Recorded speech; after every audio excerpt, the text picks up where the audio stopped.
Just don't make a scene at your own nephew's christening. We have enough freeloaders in this family already showing up for the free food." That was my mother, hissing it into my ear as she gripped my elbow at the church hall entrance, her fingernails digging through my sleeve.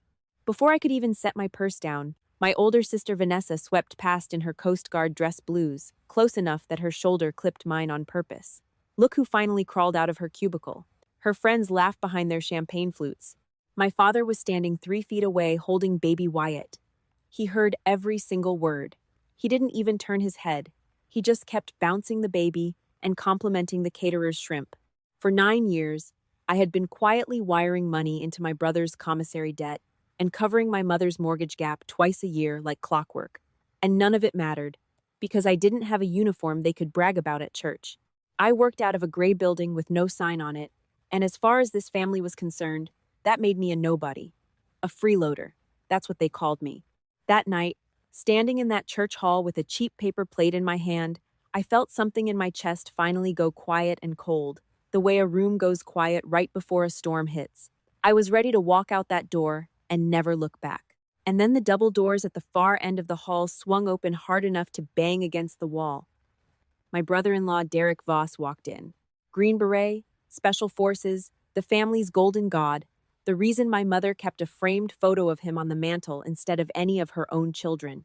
Everyone turned to look at him, the way people turn to look at a celebrity.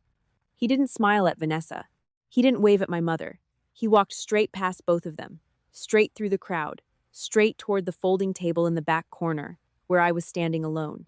And what that man did next made 22 people in that church hall go dead silent. A fork hit the floor. Nobody in that room had any idea who they had actually been humiliating for the last 9 years. Before I tell you what happened next, hit that like button and subscribe if this story feels a little too close to home. And tell me in the comments, where are you listening from tonight? And is it late where you are? Because it's almost midnight here and I am still wide awake thinking about all of this. The heavy oak doors of St. Bernadette's Fellowship Hall cracked open, and Derek Voss stepped through them like he was breaching a room. Dress uniform pressed sharp, a row of ribbons across his chest, that most people in that hall couldn't have named if their lives depended on it. The chatter died instantly. Somebody's fork clattered against a plate, and the sound seemed to hang in the air a beat too long. His eyes swept the room once, fast, the way I'd seen trained men scan a space my whole life, and then they locked onto me. Not Vanessa. Not my mother, who was already stepping forward with her arms halfway open for a hug. Me. I didn't move. I stood in the corner by the coat rack with my paper plate of cold shrimp cocktail, spine straight, watching the room shift under me like a floor tilting. 15 minutes earlier, I hadn't been anybody in that building. I'd been a target. Let me back up. My name is Kayla Renner. I'm 28 years old, and I grew up in a house where love was measured in medals. My father, Gary, did 2 tours as an infantryman before I was born, and he never once let any of us forget it. My mother, Diane, married him for the flag on the porch and never got over the fact that neither of her daughters turned out the way she wanted. Vanessa, my older sister by 3 years, joined the Coast Guard right out of high school, and from the day she shipped out to basic, she became the sun our entire family orbited. Every dinner started with a toast to Vanessa. Every Christmas card had her in uniform on the front, even the years she wasn't home. My mother ran the auxiliary board at the VFW hall 2 towns over, and she wore Vanessa's rank like a brooch, dropping it into every conversation with the produce clerk, the hairdresser, anyone who would listen. Our real hero, she'd say, like she'd earned it herself. Then there was Caleb, my younger brother, 24, a corrections officer who'd washed out of the police academy twice before finally getting hired at the county jail. He wore a badge and a duty belt to Thanksgiving dinner like it was formal wear. He liked to talk about the inmates he'd handled that week, and my father would lean back in his recliner and nod like Caleb was defusing bombs in Kandahar instead of doing intake paperwork on drunk and disorderlies. Nobody in that house ever asked Caleb a hard question about his job. Nobody ever does when the uniform is loud enough. And then there was me. I enlisted at 19, and I ended up somewhere nobody in my family understood or, frankly, cared to. I'm a warrant officer now, a WO2, assigned to a signals intelligence unit that doesn't exist on any recruiting poster. I can't tell you the name of it. I couldn't tell my own mother the name of it. I sit in a windowless facility 11 hours a day, sometimes 16, tracking communications patterns that keep other soldiers Soldiers like the ones my family actually respects, alive and breathing and coming home. I hold a clearance that most people will never even hear the acronym for. I've briefed people whose names you would recognize if I were allowed to say them out loud, which I am not, because I signed paper that legally erases my own accomplishments from every conversation I will ever have with the people who raised me. So, to my family, I was a clerk, a desk girl. My mother's favorite line, delivered with a little dismissive flap of her hand whenever anyone at church asked what I did, was, "Oh, Kayla does paperwork for the army, nothing exciting. Don't worry about it." My father was worse. He liked his version blunter. Real soldiers get their hands dirty. He told me once at the kitchen table while he cleaned his old service pistol, like it was still 1988, and he was still the man who mattered most in every room. "You sit in an office and type. That's not service. That's a government job with better parking." I didn't argue with him. I never argued with him. I just picked up my plate, rinsed it, and went to bed. Because arguing with Gary Renner about what counts as service was like arguing with a wall about whether it was load-bearing. It didn't listen. It just stood there, being right by default, because nobody had ever knocked it down. I told myself for years that the silence didn't cost me anything, that I didn't need them to understand what I did, that the classified folder in my chest didn't need an audience. I told myself that until the debt collectors started calling my mother's house, and I found out exactly what I was worth to this family once the bill came due. It started with Caleb. Caleb liked to gamble, and he liked to gamble badly. The kind of badly where a man borrows from 3 different people at once and tells each of them a different lie about why he needs it. By the time I found out, he was $11,000 into an operation that ran out of the back room of a bar 40 minutes from the jail where he worked, and the men he owed weren't the kind who send a strongly worded letter. My mother called me at 11 at night, crying, not because she was worried about Caleb getting hurt, but because she was worried about what it would look like if it got back to the sheriff's department that a corrections officer owed money to bookies. "Kayla, please. You have savings. You always have savings. You don't have kids, you don't go out, please." I sat on the edge of my bed in my apartment 40 minutes from the base, and I did the math in my head, and then I drove to the bank the next morning, and I pulled $11,000 out of an account I'd been building since I was 19 years old, money I'd earned doing hazard pay rotations most people in my family didn't even know existed, and I handed it to a man in a leather jacket in a parking lot so my brother could keep pretending he was a hero with a badge. Caleb never once said thank you. He shook my hand like we'd just closed a business deal and told me not to make it weird. 6 months later, it was my mother. The mortgage on the house she and my father had refinanced twice was 2 payments behind, and the bank had sent the letter with the red stamp on it, the one that starts a clock nobody wants running. She called me crying again. Not Vanessa, who made more money than both of us combined running logistics contracts for the Coast Guard's regional office. Not Caleb, who I'd just bailed out of a bookie debt. Me. Because somewhere along the way, without ever saying it out loud, this family had decided that the quiet daughter, the one with no uniform to brag about, was the emergency fund. I covered $4,000 to bring the mortgage current, and my mother hugged me at the door and told me I was such a good girl for helping out, the same tone she'd use on a golden retriever that hadn't chewed the furniture that week. Then she went back inside and told the neighbors that Vanessa had helped her out, because Vanessa was too proud to correct her and I was too tired to. I want to be honest with you, because I think some of you listening right now have done exactly what I did and you need to hear somebody say it plainly. I kept helping them because some small, stupid, hopeful part of me thought that eventually the math would work out. That eventually somebody would look at how many times I'd shown up with my checkbook open while wearing a plain gray cotton t-shirt and cheap jeans, no medals, no story to tell at the dinner table, and they would connect the dots and say, wait, who is actually holding this family together? Nobody ever did. Because the truth about families like mine is that they don't do math. They do theater. And theater needs a hero in a costume, not a woman quietly wiring money from an account they didn't even know existed, because I never once told them the balance. By the time Wyatt was born, Vanessa's first baby, I had started pulling back. Not all the way, I still sent a card, I still showed up, but something in me had gone still and cold, the way water goes still right before it freezes. I stopped explaining myself. I stopped correcting my mother when she told people I did clerical work. I stopped hoping the room would ever turn and look at me the way it looked at Vanessa when she walked in wearing her blues. I told myself I could live in that silence forever if I had to. I told myself isolation was just the price of peace, and for a while, God help me, I actually believed that was a fair trade. The christening was supposed to be small. It wasn't.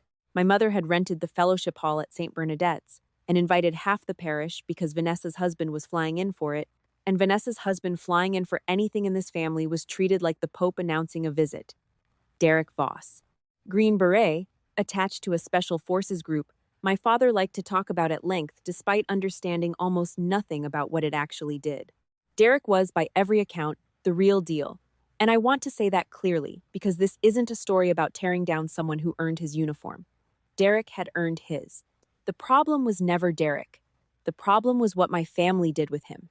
The day Vanessa brought him home for the first time, my father shook his hand for what felt like a full minute, grinning like a man meeting a rock star. From that day forward, every family gathering orbited around whatever story Derek was willing to share that didn't violate his own security clearances, and my father would lean in with his mouth slightly open, hanging on every word, the same man who couldn't be bothered to ask me a single question about my own 11 years of service. So when I walked into that hall for Wyatt's christening, I already knew how the afternoon would go. I knew my mother would corner me at the door with some version of the freeloader line because she'd used a version of it at every gathering for the last 2 years, ever since I'd stopped volunteering financial updates and she'd started assuming, wrongly, that I'd stopped contributing altogether. I knew Caleb would find some way to remind everyone he carried a badge.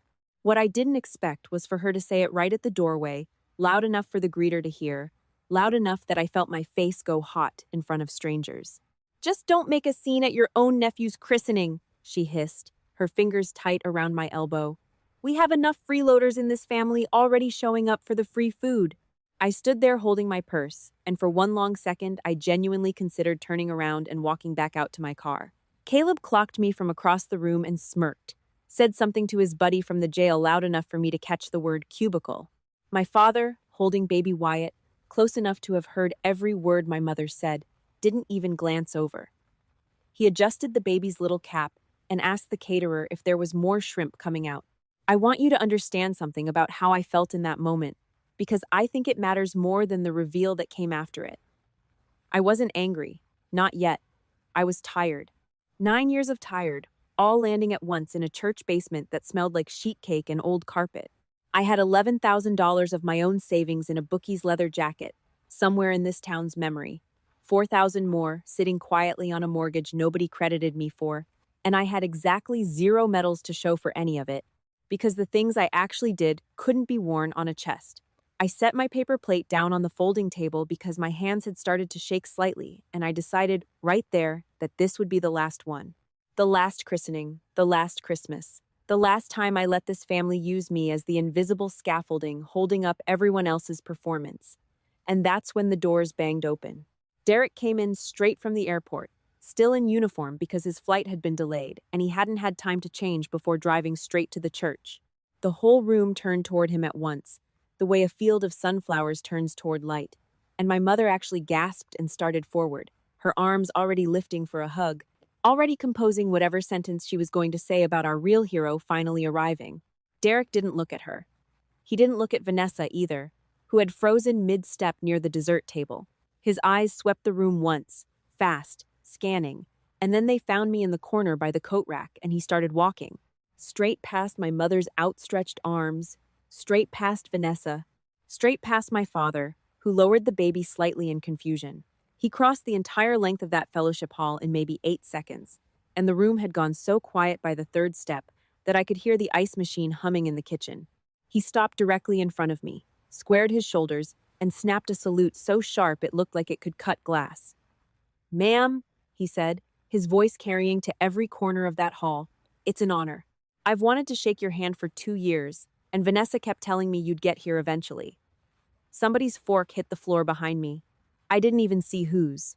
My father's hand had gone slack enough that he nearly dropped Wyatt, and he caught himself, adjusting the baby with a jerky, stunned motion while his mouth just hung open, no sound coming out. My mother's outstretched arms were still half raised, frozen in the shape of a hug nobody was going to receive. I want to tell you I had some clever, cutting line ready. I didn't. I just stood there for a second, and then I said, quietly, "You know who I am?" Derek's face was completely serious. Ma'am, everybody in my line of work knows who you are. We just don't get to talk about it at parties. I need to back up here and explain something, because this is the part that took even me a minute to process standing in that hall. 8 months earlier, my unit had been read into a joint task force supporting a special forces operation overseas, a signals piece that ran quiet support for a team extracting a group of hostages from a compound that had been under surveillance for 11 days. I had spent 60 straight hours in that windowless facility, tracking movement patterns, watching feeds, feeding real-time corrections to a ground team I would never meet and whose faces I would never see, because that wasn't how it worked. That wasn't how any of it worked. I found out 3 weeks later, through an internal briefing with names redacted, that the operation had succeeded, all hostages recovered, zero friendly casualties, and that the team on the ground had specifically flagged the signal's support as, quote, the difference between a clean extraction and a body count. I didn't know until that exact moment in the church fellowship hall, staring at my sister's husband in his dress uniform, that Derek Voss had been on that ground team. That the reason he was alive to walk his own daughter's christening was, in some very real and specific way, because a woman, his own wife's family, called a freeloader, had not slept for 2.5 days straight in a windowless room 40 minutes from where he'd been eating shrimp cocktail. His in-laws thought she didn't deserve. He hadn't known it was me either. Not for certain, not until his command had done exactly what mine had.